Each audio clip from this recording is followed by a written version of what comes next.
No, this is real. I saw this today, and I looked at it, looked more in depth. Microsoft actually did pass on this. No, this goes beyond being allergic to fun. This is self-sabotage. This is worse than, overdosing on, I don't even know, how to put into words how baffling this is to me. I just can't find any possible explanation for why Microsoft would choose to say no to this kind of project. They're not even the ones making it. It's actually just a benefit to their brand. Secret Level was going to be a big show. It was a big show. It had a ton of games in it. This wouldn't damage the Halo brand, as if such a thing is possible with it being in the dumpster for so long. This is a no-brainer. This is beyond a layup. And they still fumbled it. I don't get it. It's not fake. Hop off the copium. It's real. Here's the article about it. They pitched a Halo and Doom crossover for Secret Level, but Microsoft said no. Inexplicably saying no to that. That is the perfect crossover. That's like old viral videos like Monty level stuff with Haloid. That's fanfic. Halo is not in a good spot in the mainstream consciousness, and it hasn't been for a long time. But everyone still knows Master Chief, and they would have been pumped to see that kind of team up. Did Halo give the television rights to Paramount? I don't know. If they did, then that's the worst deal ever made, because that show is irredeemable dog shit. That's the problem. If expectations are too high, people will be disappointed again when they put out slop. Yeah, but it's better than putting out nothing, because right now all they have is slop. Plus, Secret Level did a good job with things like Warhammer. The Pac-Man was good. Still haven't seen Concord, but you can't do Concord worse than the game did it. And it's not like they're going to do Halo worse than Halo has been done. There's literally only positives to doing this. No crossover is good, though. I prefer a separate episode for either Doom or Halo. Oh, how about neither? What? So you got neither. Maybe Season 2. Okay. Maybe Season 2, but you also still could have had the crossover and then a separate episode for both in Season 2. We can play that game all day. What would be their mindset to say no? It doesn't make much sense. Well, that's what I'm saying. I can't wrap my noodle around it. I don't get it. Again, there is nothing bad from doing this crossover. No one's going to watch it and be like, Halo's ruined. Because it's been ruined for a decade. It's truly baffling.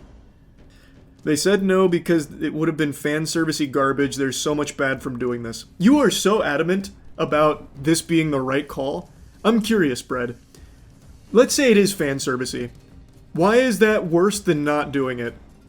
Halo has nothing right now. The best thing Halo has is the collection of the previous Halo games back when it was good over 10 years ago. So how does this make it... how is it bad if it is fan servicey? The Doom franchise has plenty to lose. Halo ain't the only franchise in this. Huh? Let's say it is fan servicey. People are just not going to play Doom Dark Age now. I was going to get the new Doom game, but I saw him teaming up with Master Chief and it made me sick. Brother, these are 20-minute shorts. I'd rather have Doom and Halo in separate episodes. Okay, and you got neither. You know what I'd rather have? A Halo TV show that's not from Paramount and absolute trash. I didn't get that. Halo should do something else. This was the something else it could have done. Just a reminder hey, Master Chief is still cool, here's proof. But instead they'd rather have him rot away on Paramount Plus. Or in Halo Infinite that nobody's playing anymore. I have to wonder if they maybe have something else coming up and maybe that's why. I don't think so. They haven't had anything coming up from Halo for a long, long time. I don't see that changing. The most exciting things from Halo in recent memory have been leaks and old Halo builds. Nothing new Halo. The most exciting Halo news is we found the third-person shooter beta files with the 90-gigabyte leak.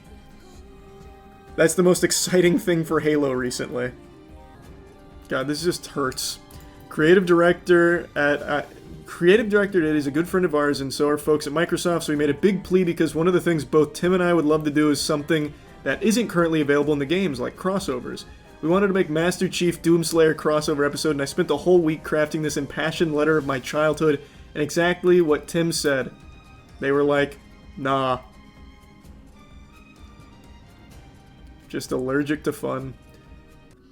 They want to bury the old Halo and reboot it. Nah.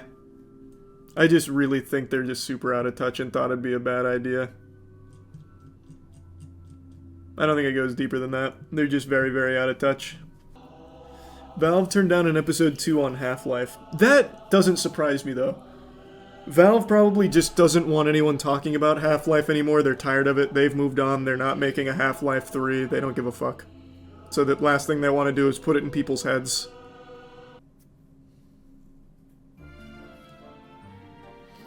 Microsoft 343, Halo Studios will always mistreat their best IP. Makes me sad seeing this happen. Favorite franchise. It has been sad. It's rough. It is what it is, though. Which company do you think treats their IP the worst? Not even just because of this, like the most recent stuff. Like, setting aside recency bias, it's Microsoft. Microsoft has so much IP they do nothing with. They actually squat on this IP like smog. All this gold beneath them, but they just sleep on it. Refusing to do anything with it. Nobody cares about any of their IPs, dude. You know what's really sad? I think you're saying that, like, unironically. I think you're being serious. Because that's how far out of the public consciousness Microsoft IP has fallen by being so stagnant. Microsoft has some of the most beloved IP in the gaming space, but I think a lot of people just don't even realize that anymore because they don't use it. They haven't done anything with their IP in such a long time that I can't really remember any of them.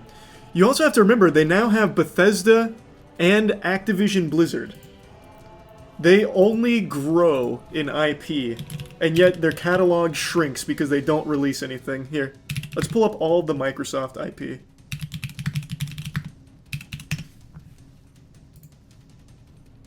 Here. This is just like the quick search through some of their franchises.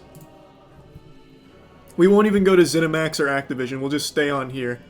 They've had Rare for a long time, so you got Banjo-Kazooie, Battletoads, Blue Dragon, Conquer, Crackdown, Crash.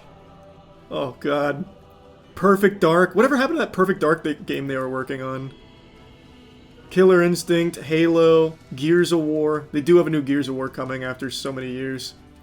But that franchise is even more dead than Halo, unfortunately. Guitar Hero, Spyro. Man, they even put Tenchu in here? Holy, I used to love Tenchu.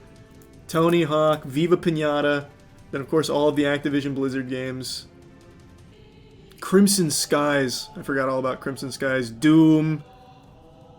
Bethesda games like Elder Scrolls and everything. Fable. They do have a new Fable coming out. Forza's like the only property they seem to actually care about. Hydro Thunder. Jesus Christ. Viva Pinata used to be huge. Absolutely huge. Of the people who only care about Halo and Gears, none of you would play the rest? None of you would play Call of Duty? Like, what? What are you talking about? Brother, these are massive games. Played by a wide variety of people.